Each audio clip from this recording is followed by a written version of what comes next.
नागपूरमधील संचारबंदी उठवली। गेल्या सोमवारपासून 11 पोलीस स्टेशनच्या हद्दीमध्ये संचारबंदी लागू होती। अखेर 6 दिवसांनंतर संचारबंदी पूर्णपणे उठवली। नागपुरात संचारबंदी उठवल्यानंतर पोलिसांचा संवेदनशील भागामध्ये रूट मार्च, अग्रेसन चौक, चिटणवीस पार्क, शिवाजी चौक, गांधी गेट आणि महाल मार्केट परिसरात रूट मार्च। नागपूर हिंसाचार पूर्वनियोजित होता तर पोलीस काय करत होते? एकनाथ खडसेंचा सवाल। हिंसाचार प्रकरणाचं मालेगाव कनेक्शन असेल तर गृह खात्यानं लक्ष देण्याची गरज, खडसेंचं विधान। मुख्यमंत्री फडणवीसांचा कुंभमेळ्यासाठी ॲक्शन प्लॅन तयार। एसटीपीचं जाळं तयार करून पाणी शुद्ध राहिलं पाहिजे, या दृष्टीनं आराखडा तयार, फडणवीसांची माहिती। सिंहस्थ कुंभमेळ्यासाठी यूपीप्रमाणे कायदा तयार करणार, मेळा प्राधिकरणाचीही होणार स्थापना, मुख्यमंत्री फडणवीस यांची माहिती।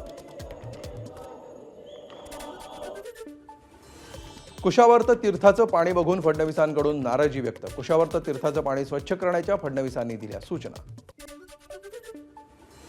मुख्यमंत्री फडणवीसांच्या अध्यक्षतेखाली नाशिकमध्ये कुंभमेळा आढावा बैठक पार पडली। त्र्यंबकेश्वरच्या विकासासाठी निधी कमी पडू न देण्याचा निर्णय। मुख्यमंत्री फडणवीसांच्या दौऱ्यामध्ये अधिकारी आणि नेत्यांची चांगलीच दमछाक।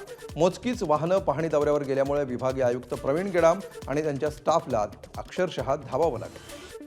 मुख्यमंत्री देवेंद्र फडणवीस नाशिक दौऱ्यावर, यावेळी मनोहर गार्डन परिसरामध्ये फडणवीसांनी साधला युवा उद्योजकांसोबत संवाद। राज ठाकरेंकडून पक्ष संघटनेत बदल, मुंबईच्या शहर अध्यक्षपदी संदीप देशपांडे, दक्षिण मुंबईच्या उपशहर अध्यक्षपदी यशवंत किल्लेदार, मुंबई पश्चिम उपनगराची जबाबदारी कुणाल मायणकर तर मुंबई पूर्व उपनगराची जबाबदारी योगेश सावंत यांच्याकडे। अमित ठाकरेंकडे मनसेच्या सर्व शाखाध्यक्षांची जबाबदारी, याशिवाय बाळा नांदगावकर, नितीन सरदेसाई, अविनाश अभ्यंकर यांच्यासह आणखी काही नेत्यांना मनसेच्या केंद्रीय समितीत स्थान। ही समिती सर्व विभागाध्यक्षांवर लक्ष ठेवेल। ठाण्यात मनसेकडून विभाग अध्यक्षांसाठी प्रकाश भोईर, राजू पाटील आणि अन्य महत्त्वाचे नेते असतील। ठाणे महापालिकेतील उपविभाग अध्यक्षांसाठी पुष्कर विचारे, गजानन काळे आणि अन्य पदाधिकारी समन्वयक असतील। मिशन महापालिकेसाठी 2 एप्रिलनंतर पत्रकार परिषद घेऊन प्लॅनिंग सांगू, मनसे नेते संदीप देशपांडेंची माहिती। येणाऱ्या 6 महिन्यांमध्ये मनसेचं वेगळेपण दिसेल, देशपांडेंचं वक्तव्य। रत्नागिरीमध्ये मनसेच्या वैभव खेडेकरांना शिवसैनिकांची साद। मनसेचे सरचिटणीस वैभव खेडेकर आणि संजय कदम समर्थक यांच्यातल्या मैत्रीपूर्ण जुगलबंदीचा व्हिडिओ सोशल मीडियावर व्हायरल। मुख्यमंत्री देवेंद्र फडणवीसांनी नाशिकमध्ये घेतलं त्र्यंबकेश्वराचं दर्शन, मुख्यमंत्र्यांच्या हस्ते मंदिरात पूजा संपन्न। पाणी फाउंडेशनचं काम आता संपूर्ण महाराष्ट्रात चालणार, आमिर खान यांच्याकडून घोषणा। देवेंद्र फडणवीस यांच्या हस्ते नव्या उपक्रमाचा शुभारंभ। की सामाजिक क्षेत्रात राजकारण। मुंबईतील मरीन ड्राईव्ह परिसरामध्ये मुख्यमंत्री देवेंद्र फडणवीसांचं बॅनरवर देवा भाऊ असा उल्लेख। भाजप आमदार प्रवीण दरेकरांकडून बॅनरबाजी। उद्या दरेकरांच्या कार्यालयाच्या उद्घाटनाच्या पार्श्वभूमीवर बॅनरबाजी। मुंबईकरांचा प्रवास होणार अधिक सोपा, पनवेल लोकल आता बोरिवली विरारपर्यंत धावणार। लवकरच अंतिम बैठका घेऊन नवीन रेल्वे प्रकल्पाबाबत निर्णय घेण्यात येणार। कांजूरमार्ग बदलापूर मेट्रोला वेग, पर्यावरण मंजुरीसाठी करणार सल्लागाराची नियुक्ती। 45 किलोमीटर लांबीचा असणार मेट्रो मार्ग। ठाणे महापालिकेकडून रस्त्यांवर जाळीचं आच्छादन, सिग्नलच्या प्रतीक्षेत असलेल्या चालकांचा होणार उन्हापासून बचाव। मुंबईतील रस्त्यांच्या कामामध्ये महाघोटाळा झाल्याचा आदित्य ठाकरेंचा आरोप, तर चौकशी करून दोषींवर कडक कारवाई करा, आदित्य ठाकरे यांचे पुन्हा मुख्यमंत्र्यांना पत्र। HSRP नंबर प्लेटसाठी बनावट संकेतस्थळ, सायबर फसवणुकीचा नवा प्रकार उघड, पोलिसात गुन्हा दाखल।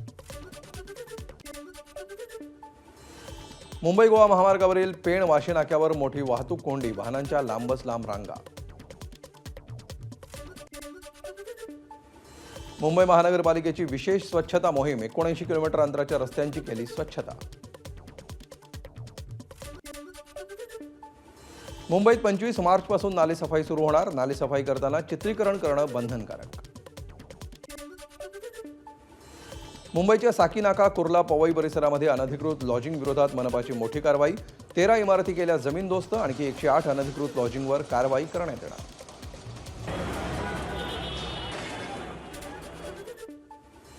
मुंबईतील आदिवासींचं सर्वेक्षण केलं जाणार, आदिवासी विकास मंत्री अशोक उईके यांचे जिल्हाधिकाऱ्यांना निर्देश। 15 एप्रिलपासून होणार सर्वेक्षण। मुंबईतील टीबीच्या रुग्णांमध्ये वाढ 2023च्या तुलनेमध्ये 2024मध्ये 10,000 रुग्णांची वाढ तर मुंबईमध्ये एकूण 60,633 टीबी रुग्णांची नोंद.